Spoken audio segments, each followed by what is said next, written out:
আসসালামু আলাইকুম ওরহমতুল্লাহি ওবরাকাতু। হুজুর মিডিয়ার সুপ্রিয় দর্শক, কেমন আছেন? আশা করি সকলেই ভালো আছেন। আজ গুরুত্বপূর্ণ একটি বিষয় নিয়ে আলোচনা করব। এক ভাই প্রশ্ন করেছেন, মোবাইলের ভিতর থাকা কোরআন শরীফের অ্যাপস অজু ছাড়া স্পর্শ করা যাবে কিনা। উত্তরের সাথে আমি সেই ভাইয়ের প্রশ্নটি উল্লেখ করে দিব।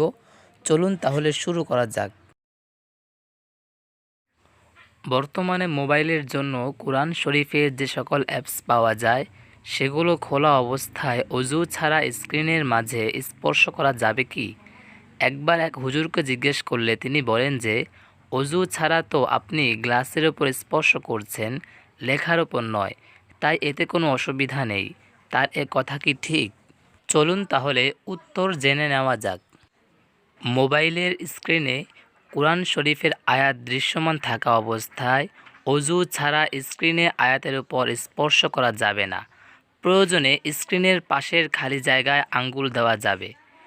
আর অ্যান্ড্রয়েড মোবাইলে প্লাস্টিক বা কাচের আবরণ যেহেতু মূল স্ক্রিনের সাথে অবিচ্ছিন্নভাবে যুক্ত এবং তাতে হাতের স্পর্শ কার্যকর, তাই এক্ষেত্রে অজু ছাড়া আপনি গ্লাসের উপর স্পর্শ করছেন, লেখার উপর নয়, এ ধরনের কথা বলা ঠিক নয়।